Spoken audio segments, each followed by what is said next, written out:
taking a walk.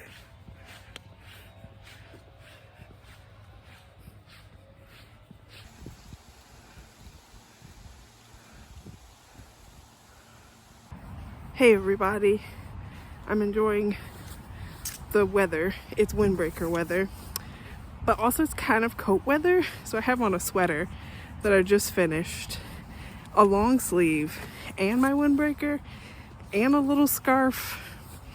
But I'm pretending that it's windbreaker weather and enjoying the weather. I love fall, and I have lots to catch you all up on, so we'll do that soon.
I can't believe that I get to see this every day.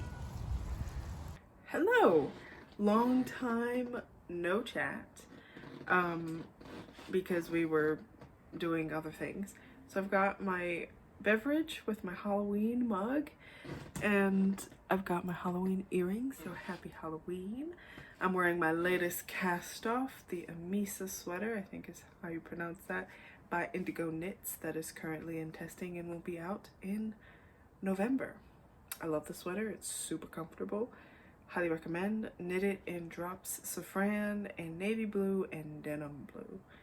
I always forget to tell you what yarn I'm using because I'm not a knit podcaster, so I forget that information. And we mostly talk about art now instead of knitting, but that is neither here nor there. So we've got our beverage.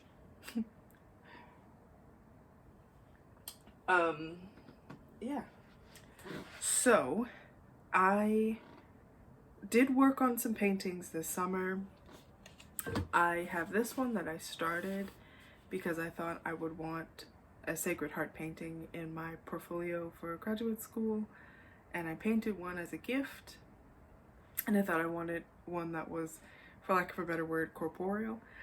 And I never finished it, but I kind of love it the way that it is now, but I do need to finish it at some point, but I'm not quite sure how I want to finish it, because this is like the ground color, and I did an underpainting and just like straight up blue acrylic paint, and that was a mistake. So, but as you saw in the other video before this, I thought it was behind me. It is below me.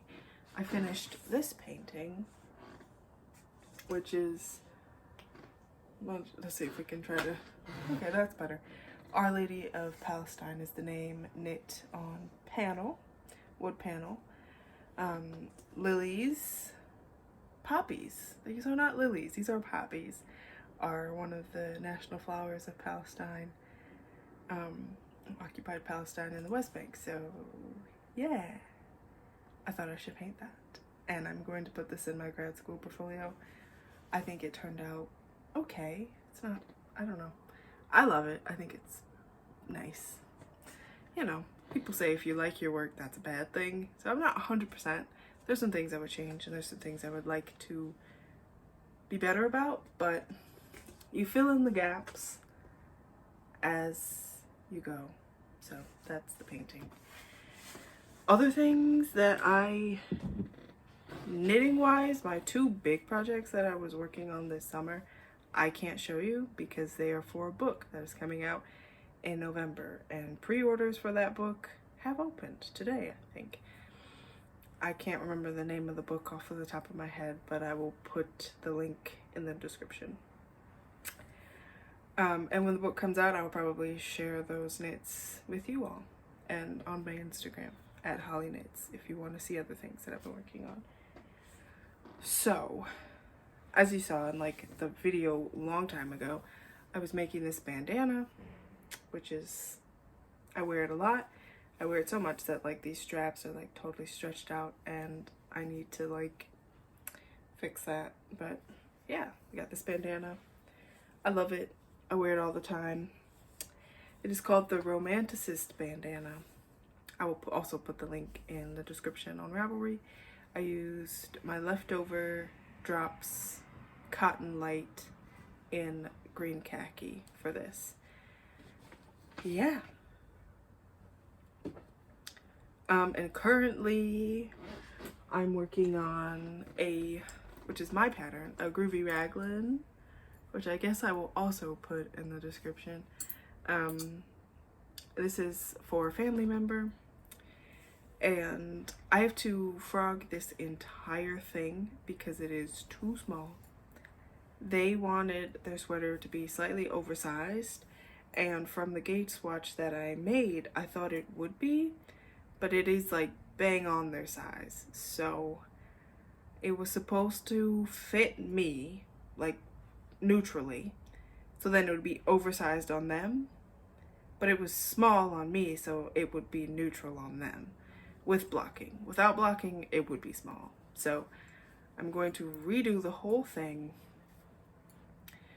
but I'm probably more than likely just gonna cast on a new one and then frog this as I need the yarn, because it's a lot to frog. And these were my swatches that I made. This was the first swatch, and this is the second one, and I have this whole project so I know how to fix it. I'm going to go up a needle size overall, up a needle size for the plain part, and then up a needle size again for the color work, because this is knit on 325 millimeter and this is knit on 3.5 millimeter, but I'm going to go 3.5 millimeter and 3.25 millimeter because my hands were also getting really tired working this section, which means I probably need to go up a needle size because color work doesn't usually tire out my hands. For this project, hands were completely fine, so we're gonna do that probably today because I have my swatch that I know that the swatch is too small, but I do have this whole thing that I'm going to use as reference to help with the other one. Other changes I'm going to make is in my original pattern, I used short rows to raise the back. I think I'm just going to go with increases, so cast on for the full back and the full sleeves and a little bit of the front, and then knit back and forth instead of doing short rows, because short rows with cotton aren't always the best. You can't really see them. I know that my short rows can get a little sloppy and I can get a little lost in the increases with short rows, so I think I'm just going to do increases instead so I can know that my raglan stitches are neater, because like on the back, a little kind of sloppy. So yeah, let's see if we can see any of my short row. You can't really see any of them, but it doesn't really even matter. So we're gonna redo this whole thing. Other thing that I'm knitting, sorry, my painting is falling. I'm knitting the Midland cardigan by Laura Penrose. I'm testing that right now. I'm gonna show you it this way. It's just garter stitch back and forth. And how the sweater is constructed, she's talked about this, it's knit sideways. And so I don't want to show the full sweater, because if I show how the sweater looks on my body, or like how it looks just knitting it, it kind of gives away of like how the sweater is like constructed, because I don't really want to do that. So you should buy the pattern when it comes out in probably January. I was so lost when I was knitting it, like when I was reading the pattern, because I'm one of those weirdos who likes to read the pattern through so I know what I'm gonna be doing. I didn't understand any of it, but like as I'm knitting it, I'm like, oh, this sweater isn't completely, it's not necessarily easy. It is pretty simple to knit, and I'm like definitely like, I want to knit another one.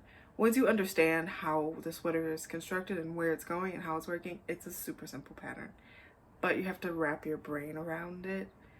And there's some like, yeah, I say it's super simple. I don't know if I would say it's beginner friendly, because it is like a harder construction to wrap your brain around, but I think a beginner could do it if they took their time, and you don't have to worry about purling and all of that. So I'm loving the test knit so far, speaking very highly of it.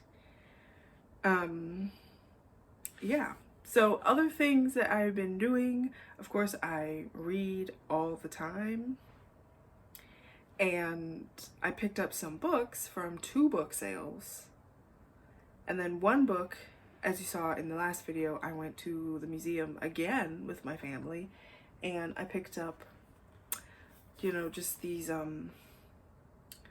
like they have these for like all kinds of artists. I have another one I bought this one for Caravaggio, who is like one of my favorite artists ever. This is for reference, just because we love Caravaggio a lot. And I also have one for Paul Gauguin, and I think Basquiat, and I think I had one for Klimt, but I think one of them is gone. So we'll explain that when I get to some of my other books, why they would be gone. Okay. I love Caravaggio, and I'm planning to use this as a reference. There are actually paintings in here that I've never seen before, which is really kind of cool, because I thought I had seen, like a lot of them before. I'm looking for a specific painting, because this is the painting that, oh, I just passed it up. We have St. Jerome. This is the painting that I saw in high school. So I was taking AP Art History at the time, and when I saw this painting for the first time on just like our little smart board in our lecture slides, it was the moment that I decided that I probably wanted to be an art historian. What I didn't realize is, like, at that moment I wanted to be an artist, but I thought I wanted to be an art historian, and I went to school for art history, and I also went to school for art because I found art later and I loved it. But this is the painting that completely changed the trajectory of what I wanted to do with my life at 18. I thought I wanted to be a chemist and work in a lab, possibly teach. I knew I wanted to be a chemist. On some reflection, I probably would have went into pharmaceuticals, specifically cancer research, because yeah, that's just my brain. But I'm doing art instead because it's much more fulfilling. Yeah, I saw this painting for the first time in high school, and I decided I wanted to be an artist. I decided I wanted to be an art historian in that moment. And then through college and meeting other artists, I was like, actually, I think I want to do art. So here we are. So I didn't grow up making art and doing the whole art thing. So it's a fairly new thing for me, which is why I'm kind of scared to go to graduate school, because I feel imposter syndrome is a thing. Okay. But yeah, Caravaggio. Planning to use this as a reference a lot in books. So my church had a book sale earlier this month, and I got Joy of the Gospel by Pope Francis, because I said I want to read more books about Pope Francis. We have The Porter of St. Bonaventure about Blessed Solanus Casey, who's actually his tomb, his remains are here in the Archdiocese of Detroit, and he's a saint that he's Capuchin.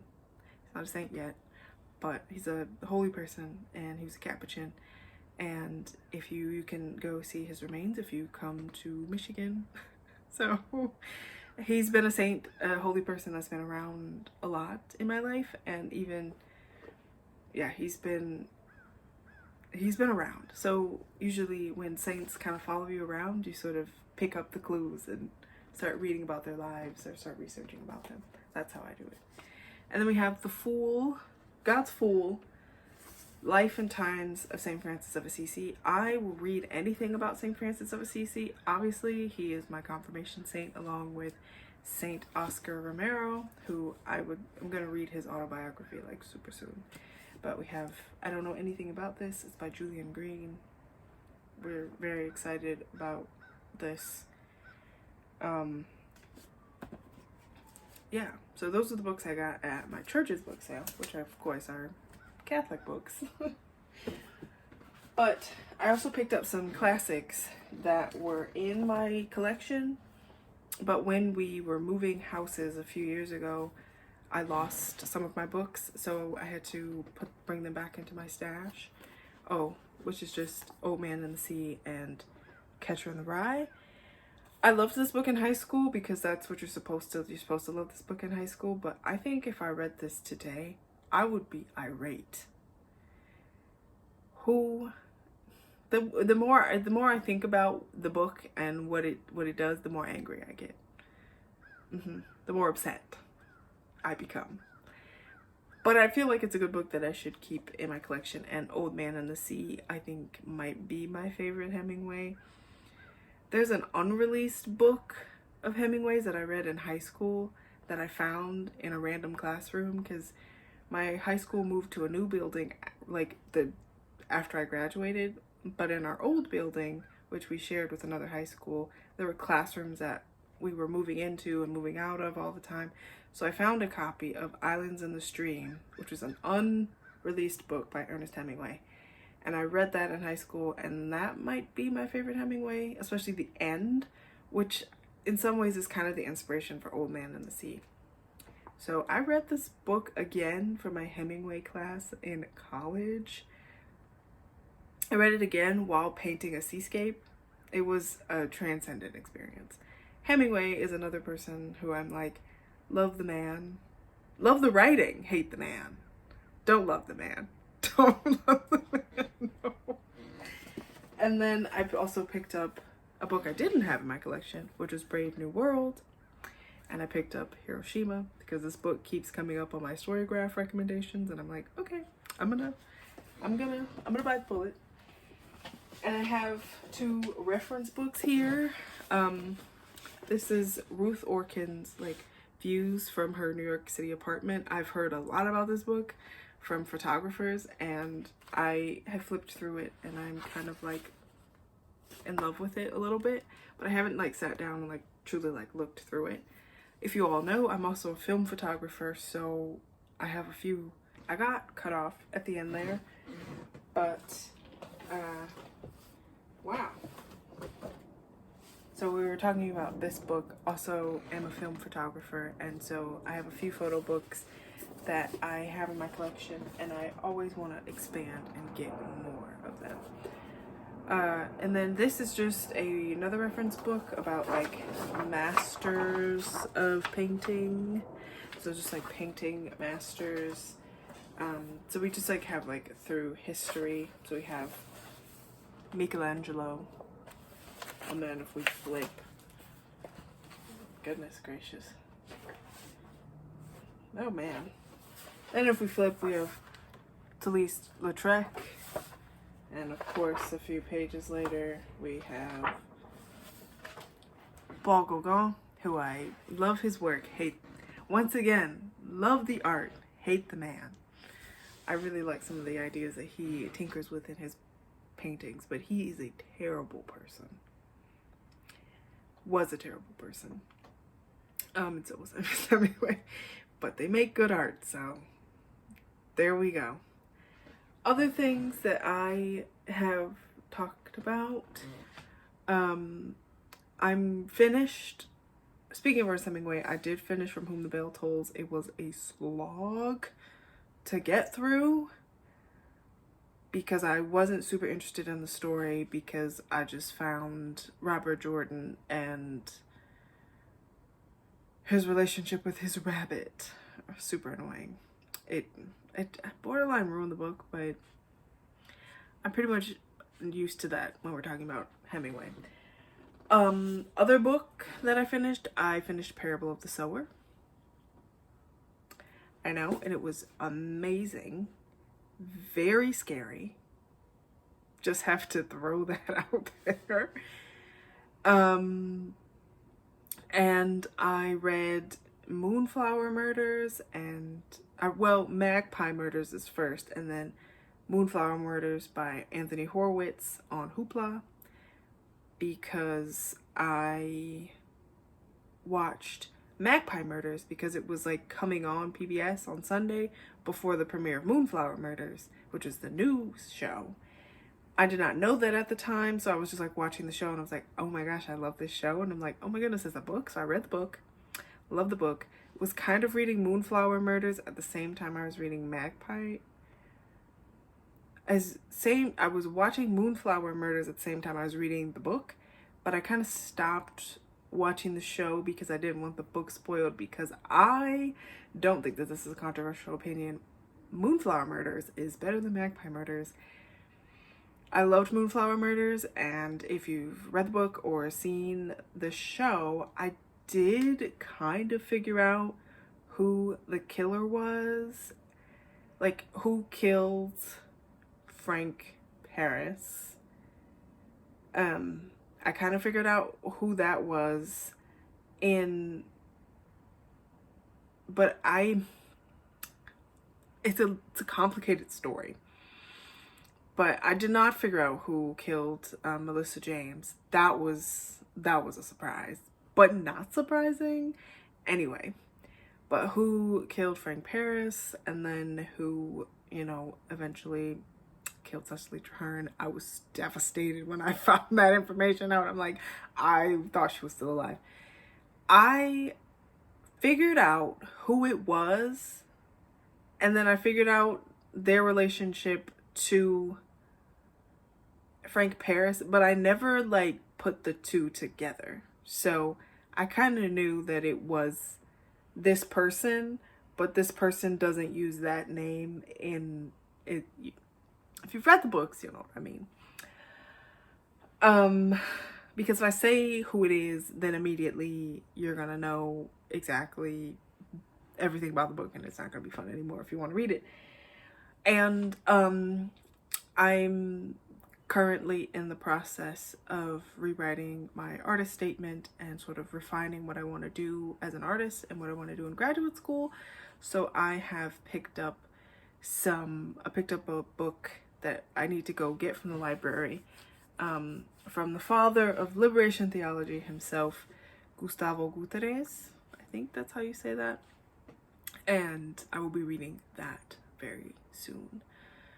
And also checked out some books about liberation theology in Palestine. So I'm going to be reading all of those things, along with Óscar Romero's autobiography, and probably some of Dorothy Day's writings, maybe some autobiographies of hers, and we're just gonna have a great time. So that's all I have. Other updates is that painting that I was varnishing along with the gift for the Sacred Heart painting gift.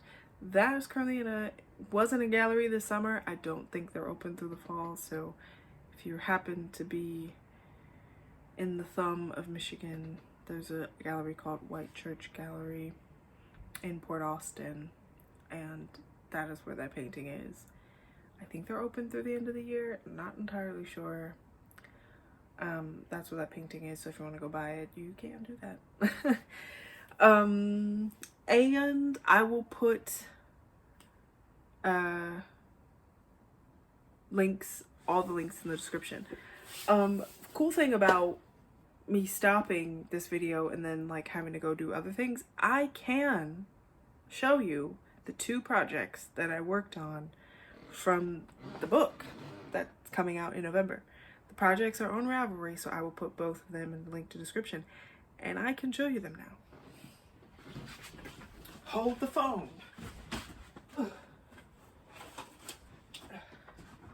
All right, so these were the two main projects that I worked on. This is the Take Me Out sweater by Kutova Kika in her book. I don't remember the name of the book, just left my head, but you'll figure it out because it'll be in the description. So this is the Take Me Out sweater, and I snagged my sweater on a nail, but I loved it because it had this cable detail instead of like ribbing on the bottom of the sweater. It's like cables. So I loved that. This is the Take Me Out sweater. And this is the Send Me a Postcard top. So, oh, it's inside out. My goodness. So this is the front. So it's not knit backwards. It's like at the front is higher than the back, and there's like a little scoop back.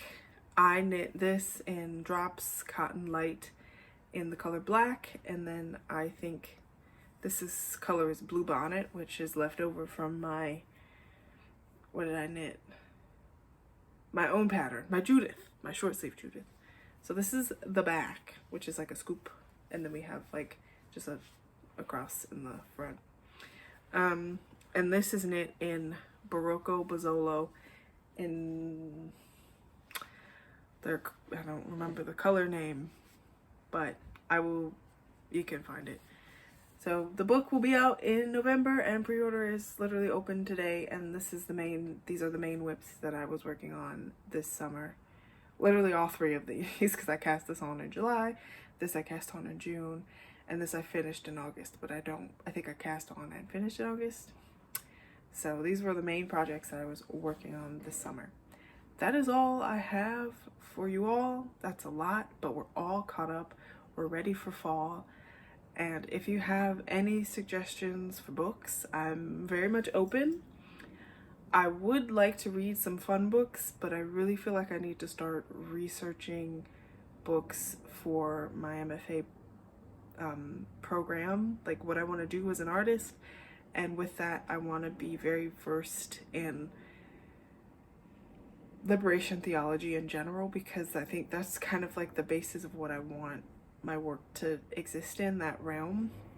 So if you have any recommendations, it doesn't even have to be like liberation theology, but something in that wheelhouse. It could be mystics, anything like that. I'm all ears. That's all I got for now, and you should knit these amazing things that people have put out in the world. And you should take care of yourself. Make sure you're staying hydrated and eating well.